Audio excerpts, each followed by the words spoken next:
Today I thought I'd put together a fun little video about Instagram, so I'm going to show you how you can take some more interesting photos of your car. I'm going to take you through step by step how I edit my own Instagram photos, and then I'm going to talk a little bit about tags and how you can get some more exposure for your photos and for your Instagram account. So before I get started, I want to encourage everybody, if you have an Instagram account, just leave a comment below with your Instagram username and then we can all kind of add each other on there. So yeah, let's get right into it. Alright, so I'm a firm believer in using whatever camera you have available. So for most of us, that's going to be our cell phones most of the time. So how do you get a better picture of your car with your phone? Well, a lot of times what I see people do, and I do this myself, is instead of taking like a cool artistic photo, it's more like we're just documenting a specimen, like here's the front of the car, or here's the wheel, and it'll be like this really tight close-up. So what I want to start doing is think about the environment that your car is in. Maybe you have a cool city area like this where you can take pictures and have a neat background, or maybe you live by water, you can get pictures with water in the background. Just different environments to put your car in a little bit more context. So let's take some pictures with the phone and see what we get.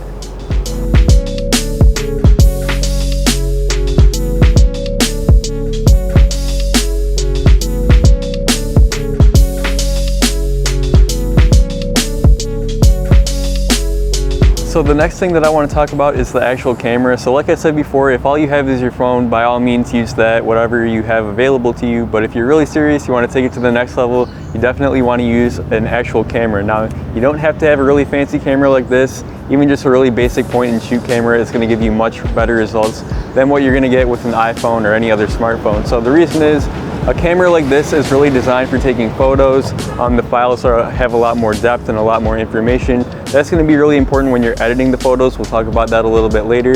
Also, the image sensor in a camera like this is huge compared to what's in your phone.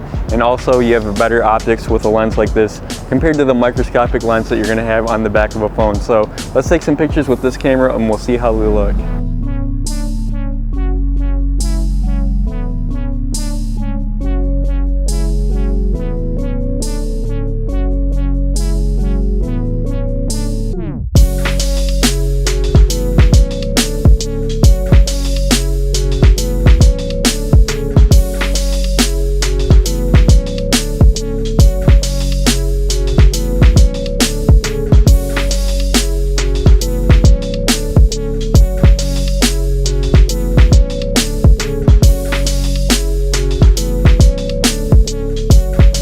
So when it comes to actually editing the photos, I really don't like the built-in filters on Instagram. There's like millions of people that are just using the same 20 or so filters, so it kind of gets a little bit boring. And then also I noticed that whenever I use those filters, my photos always look a little bit soft, and I'm not sure if that softness is like part of the actual filter itself or if it's just some kind of weird Instagram compression. But I noticed that whenever I upload directly from my camera roll without using any of those filters, the photos always look a lot sharper, so I would just avoid those built-in filters at all costs.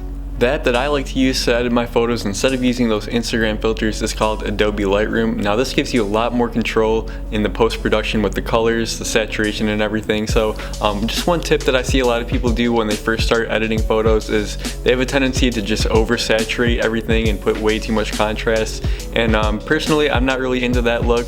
I actually like to do the exact opposite. I like to bring the saturation down on my photos, and then I'll maybe bring up the saturation on one or two of the colors. So let's say it's like a sunset, maybe I'll just increase the saturation on the oranges and the reds, and I think that that gives it a little bit more of an interesting look to do it that way, rather than just blowing out the saturation on the whole photo. So I'm going to let you in on a little secret here. So your favorite photographer who you follow on Instagram, you look at their photos and you think, man, how do they edit them like that? Or what's the secret sauce? What are they doing differently? So it turns out that a lot of photographers will actually make their Lightroom presets available to download. Sometimes they give them away for free. Sometimes they'll sell like a 10-pack of presets.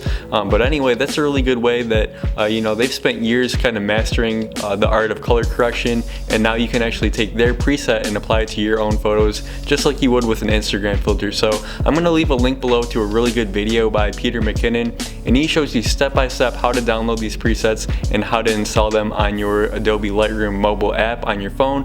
That way you can do all your editing right on your phone, keep it nice and simple, and you can get that really cool look that your favorite photographer is using. Lastly, I want to talk about tags, which are the actual keywords that help people find your photos. So there's actually some good websites out there where you can actually type in a phrase like BMW and it'll show you a long list of tags that correspond with that. It'll even show you how many people are using that tag. Also, within the Instagram ad, you can actually start typing out something like BMW and it'll show you all the other tags that are related to it, and it'll show you the number of people that are using that tag, so you can kind of figure out how popular it is and how many people are searching for it on a daily basis. So that's really helpful too. And again, the more tags, you can have up to 30 tags on a photo, and that just helps your photos get seen by more people. When in doubt, sometimes I just go on my friend Brandon's Instagram and I just copy and paste whatever tags he's using that day. Alright guys, thank you so much for watching. As always, if you enjoyed the video, please just give me a thumbs up. I really appreciate that. And I had a lot of fun working on this video today, so if you guys want to see more creative content with photography, video, editing, anything like that, just let me know and I'd be happy to make a video on it. Also, like I said before, if you have an Instagram account, please just leave a comment with your Instagram name down below, and we can all kind of add each other on there. So thanks for watching, and I'll see you guys in the next one.